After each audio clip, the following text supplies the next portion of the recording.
Eh bien bonsoir à tous les amis, supporters, supportrices parisiens, amoureux du football, supporters de notre club, bienvenue à vous. Ouh, je sens que cette vidéo, je sens que je vais me faire botter le petit cucu comme on dit, parce que ça va pas plaire à certains fans de Thomas Tuchel. Mais bon, j'ai mes propres convictions, je ne vais pas changer ou dire des choses par rapport à ce que les gens veulent entendre. J'ai des convictions, j'ai des avis que je défendrai, que je maintiens et que je veux partager avec vous. Donc voilà. D'abord, je voulais vous prévenir qu'il n'y a plus d'enjeu pour le PSG dans ce championnat de France. Donc je ne fais plus les avant-matchs jusqu'à la saison, enfin, de cette saison. On va repartir tranquillement la saison prochaine. Pour moi, la saison est terminée. C'est pour ça que je ne fais pas l'avant-match de Montpellier PSG. Je ferai peut-être le débrief demain, je ne sais pas, parce que franchement, je m'attends pas. Le PSG n'a plus rien à jouer. Je m'attends pas vraiment à un PSG très glorieux. Le peu de matchs qui restent en championnat, parce que tout est plié. Bref, parlons peu, parlons bien, mes amis.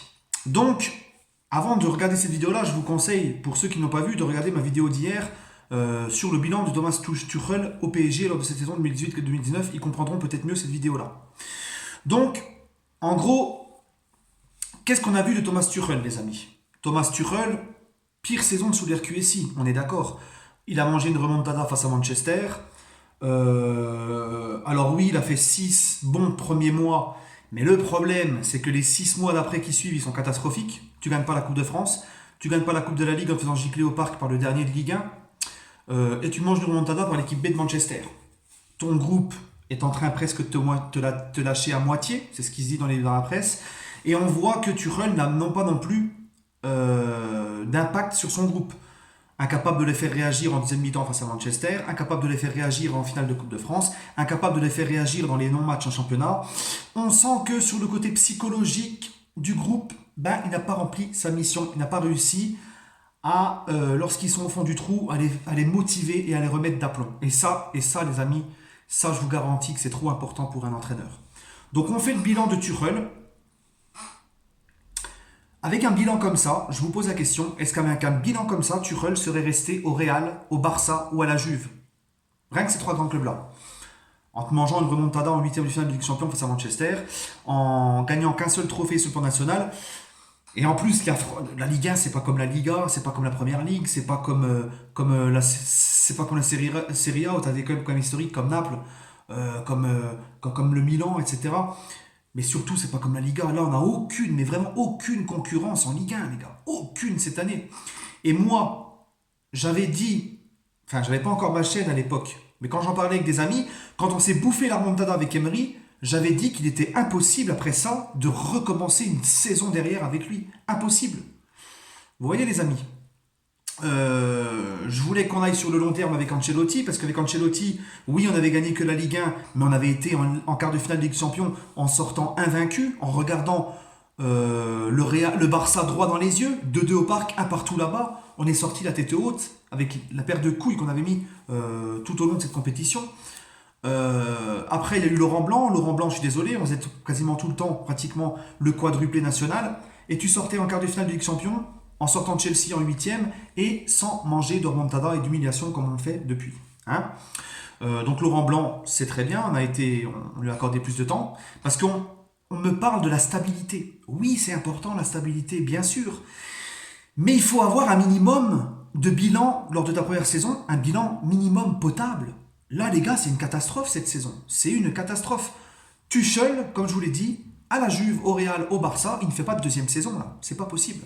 Avec les ambitions qu'on a, il ne peut pas faire de deuxième saison. Et Emery, j'avais le même discours à l'époque. Je disais que la remontada, en plus, il se fait, mais bon, enfin, il prend la remontada, les amis. Mais Emery n'avait pas Neymar, Emery n'avait pas Mbappé, Emery n'avait pas Alves, il n'avait pas l'équipe qu'avait maintenant Thomas Tuchel. Faut pas oublier que la première saison d'Emery, quand il mange la remontada, il avait Ibra, David Luiz qui sont des cadres de l'équipe dans le vestiaire et sur le terrain. Ibra qui était la base de ton projet et de ton jeu, il part. Ton leader technique, il part, il n'est pas remplacé. D'accord? Et cette saison-là, bon, la Ligue 1 nous fuit parce que Monaco a mis la barre très haute. Faut pas oublier qu'on finit quand même la saison avec 87 points. Normalement, tu es champion avec 87 points. Mais c'était sans compter sur un Monaco exceptionnel. Donc il gagne pas le championnat, il bouffe une remontada, mais il gagne quand même Trophée des Champions, Coupe de France, Coupe de la Ligue. Malgré ça, Après, il avait une équipe vraiment amoindrie, pas de Neymar, pas d'Mbappé. Neymar est au Barça, Mbappé est à Monaco, Alves est à la Juve, et Ibra n'est pas remplacé. Tu le remplaces par Ressé et tout. Donc, moi, à cette époque-là, j'avais dit Emery ne doit pas continuer au PSG, alors qu'il avait une moins bonne équipe que maintenant, que Tuchel maintenant. Euh, bah, je suis désolé, je tiens le même discours pour Tuchel. Tuchel ne peut pas faire une deuxième saison au Paris Saint-Germain, les gars. C'est pas possible pour moi. Parce que pour demander de la stabilité, il faut au minimum un premier bilan correct. Et moi, c'est pas le cas.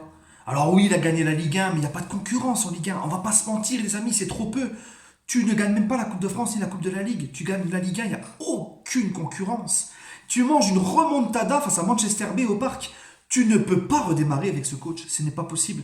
Et sans parler de ses échecs sur le plan psychologique, comme je vous l'ai dit, il n'a pas réussi à remettre son groupe mentalement dans le jeu et à les faire réagir quand ça allait pas.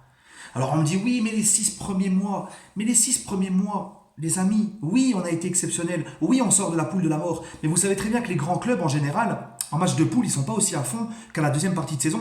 Les grands clubs, ça ne veut pas dire grand chose non plus les poules. Des fois le Barça, le Real, ils finissent deuxième de leur poule et ils s'en sortent un peu moyennement. Mais après, ils élèvent leur niveau de jeu à partir de février. Parce que ces clubs-là, les grands clubs qui gagnent et qui vont loin en Ligue des Champions, en général, ils sont préparés pour être surtout performants en deuxième partie de saison. Et nous, on a fait l'inverse. On a été très bon la première partie de saison, très dégueulasse la deuxième. On a fait le chemin inverse. Donc moi, je dis, tu ne peux pas repartir avec Tuchel. En plus, là, on apprend que son groupe est en train de le lâcher. Neymar a dit que les jeunes ne l'écoutaient même pas. Qu'est-ce que tu veux continuer de plus? Maintenant, c'est fini. Mais comme je vous l'ai dit, voilà, maintenant, moi, je vais chercher qui? Il est gratuit, José Mourinho. José Mourinho. Et j'en ai entendu sur José Mourinho, des gens, ils veulent te faire croire que Mourinho, c'est Dupraz ou Guy Lacombe. On va reprendre le bilan de Mourinho. Mourinho, il a entraîné les plus grands clubs, les plus grands joueurs. Il a gagné partout où il est passé. Il a gagné 2 Ligues des Champions.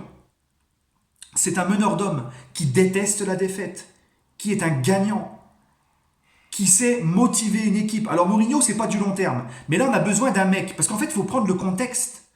Il faut prendre le contexte, les amis. Il faut regarder dans quel état est l'équipe. Si tu veux faire du beau jeu à ton équipe et que tu as besoin qu'elle joue mieux, tu vas chercher un Pep Guardiola ou un Jurgen Klopp ou un Marcelo Bielsa, admettons, pour le jeu. Mais là, c'est quoi le problème du club? C'est qu'ils ont une barrière psychologique qui n'arrive pas à péter, que Tuchel n'a pas réussi à péter, et il leur faut un mec qui psychologiquement arrivera à les faire réagir et à leur redonner confiance en eux. Chose que Tuchel a échoué. Donc, tu vas chercher qui? Tu vas chercher Mourinho, tout simplement. C'est le profil qu'il te faut. Alors oui, on va se faire chier, c'est un jeu dégueulasse, mais il va te remettre de l'ordre dans le vestiaire. Il va te gicler toutes les brebis galeuses, tous les sans-coups, il va les gicler. Il fera de cadeau à personne. Il va redistribuer les cartes. Il va défendre le club devant les médias avec sa grande bouche quand le club sera attaqué, parce qu'on n'entend personne. On n'entend personne. Nasser n'est jamais là. Nasser, il ouvre. Même cette année, on l'a même pas entendu. On ne l'a même pas entendu. À part pour nous dire comprend pas quand il élimine la Ligue des Champions. Donc, moi je vais chercher Mourinho. Mourinho, faut pas oublier que quand il reprend l'Inter de Milan, l'Inter est dans la même situation que le PSG. Complètement au bout du rouleau, le vestiaire est divisé, les mecs qui n'écoutent même plus Mancini, il arrive. 1 an plus tard, il gagne la Serie A, la Ligue des Champions. Je crois même qu'il fait le triplé, je crois qu'il gagne même la Coupe d'Italie, les gars. Que demander de plus? Il arrive au Real Madrid, le Real n'arrive pas à franchir les huitièmes de finale pendant 4 ans. Il arrive, il va en demi-finale de Ligue des Champions, il gagne la Liga, il gagne la Coupe du Roi avec le Real. Il y a des gens qui m'ont dit, Mourinho, il a eu un bilan catastrophique au Real. Peut-être la 3e année, mais sur le temps global, il gagne la Liga, il gagne la Coupe du Roi, et il fait aller le Real Madrid en demi-finale de Ligue des Champions, alors que ça faisait 4 ans qu'il passait même plus les huitièmes. Vous voyez? Manchester United, on peut en parler. Alors Chelsea, c'est pareil. Je ne sais plus trop ce qu'il a fait en Ligue des Champions avec Chelsea, mais c'était pas non plus catastrophique. Il a fait une demi-finale de Ligue des Champions aussi avec Chelsea, quand il nous élimine en quart. Mais il gagne aussi le championnat d'Angleterre avec Chelsea. Il a gagné partout, il est passé Mourinho.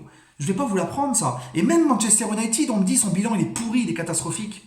Les amis, Manchester United, depuis qu'Alex Ferguson n'est plus coach de cette équipe, personne, je dis bien personne, aucun coach n'a réussi à gagner avec Manchester et à les qualifier pour la Ligue des Champions. Le seul qui l'a fait après l'ère Ferguson, c'est José Mourinho. Il arrive à Manchester, il gagne une Coupe d'Europe, il gagne la Ligue Europa. Et oui, on va me dire, oui, mais c'est la Ligue Europa. Oui, mais il faut la gagner, c'est une Coupe d'Europe. Ligue Europa. Et il qualifie 2 ans de suite Manchester pour la Ligue des Champions. Il retrouve une certaine... Alors, c'est pas exceptionnel, mais c'est mieux que les autres. Et c'est le meilleur bilan d'un coach à Manchester depuis Ferguson, que vous le vouliez ou non. Donc, quand j'entends des gens qui viennent nous dire, pas ce guignol, pas ce mec-là, mais qu'est-ce que vous avez dans la tête? Et vous voulez que Tuchel reste une deuxième saison après un bilan comme ça, mais vous ne voulez pas de Mourinho? Vous avez vu dans l'état qu'elle est cette équipe? Alors Mourinho, le seul hic, le seul souci, le seul bémol que je peux dire, c'est que avec lui, ça passe ou ça casse. Soit il massacre l'équipe encore plus, ça va être un carnage, soit ça va aller mieux. Il va réussir à les remotiver, à les taper dans leur orgueil et à remettre de l'ordre. Hein? Parce que Mourinho, c'est un meneur d'hommes et c'est un mec qui est dur et qui est strict. Donc c'est à qui tout double. C'est ça les grands hommes leaders aussi. Hein? Mais on a vu que la méthode Tuchel, câlin, bisous, ça n'a pas marché. Donc on va essayer de passer à autre chose, on va essayer de ramener l'opposé, on va essayer de ramener la méthode Mourinho. Comme on dit, soignons la zizanie par la zizanie les gars. Voilà, tout simplement. Donc moi, si le PSG veut faire confiance à Tuchel et lui laisse une deuxième saison comme ils ont fait Emery, je ne dirai pas non, je ne crache pas dessus, je serai avec mon club, je ferai confiance aux dirigeants, mais je suis très pessimiste, je suis très sceptique. Je vous le dis tout de suite les amis. J'avais eu le même discours pour Emery avec mes amis à l'époque, en conversation WhatsApp ou autre, j'avais pas encore ma chaîne. Mais non, Emery machin, oui bah la saison d'après, tu te fais encore sortir en huitième de finale de Ligue des Champions, t'as Neymar, t'as Mbappé, t'as Alves, tu te fais sortir en huitième de finale de la Ligue des Champions, un non-match, une équipe complètement apeurée au match retour au parc, c'est toujours le même cirque. Un an plus tard avec Tuchel, c'est toujours le même cirque, l'équipe apeuré au parc face à Manchester. Voilà, 2-1 à la mi-temps, il se chie dessus, deuxième mi-temps, incapable de réagir. Et depuis, c'est la débandade. On peut aussi parler d'un problème de préparation chez Tuchel. Parce qu'on me parle de ces 6 premiers mois exceptionnels. Mais quand je vous ai dit, un club normalement qui a l'ambition de gagner la Ligue des Champions, il doit être surtout prêt à monter en puissance lors de la deuxième partie de la saison. Mais Tuchel, c'est l'inverse qui s'est passé. C'était qu'il y a peut-être aussi cette pénurie de blessés, c'est peut-être aussi un problème de préparation. Ça ne peut pas être non plus que la faute au docteur. Donc moi les amis, moi je vous dis, pour moi mon avis c'est... Parce que là on parle d'une opportunité, et je vais finir par ça. Mourinho ne serait pas libre, je vous dirais pas ça. Mais Mourinho il est libre, c'est l'opportunité. C'est le moment ou jamais d'aller le chercher. Il n'y a pas de sentiment à faire. Comme je vous l'ai dit, Tuchel, normalement, au Barça, etc., il ne fait pas une deuxième saison là. Et là, l'homme qu'il te faut pour moi, pour ma part, l'homme qu'il te faut, c'est ce mec-là. Il est libre. Merci Thomas Tuchel, merci beaucoup, t'es gentil, t'es tranquille, t'as fait kiffer les joueurs, tu nous as fait kiffer pendant 6 mois, mais maintenant, il y a l'opportunité qui se présente, le mec est libre, Mourinho est libre, c'est le mec qu'il nous faut, je vais le chercher. Un peu à l'époque, quand le PSG, Ancelotti était demandé, il était libre, ils ont sauté sur l'occasion, ils ont viré Camboire qui était premier pour faire venir Ancelotti. C'est ça l'ambition, c'est ça, des fois t'es obligé de faire des sacrifices. Et ben là c'est pareil, t'es obligé. Voilà, c'est mon ami. Kirikou, c'est mon ami. C'est mon avis, les amis. Et dites-moi en commentaire votre ressenti. Et sur ce, je vous souhaite à tous une agréable soirée. On se retrouvera peut-être demain pour le débrief de Montpellier PSG. S'ils ont rien branlé, ça servira à rien. Allez les amis, sur ce, bonne soirée à tous et allez Paris.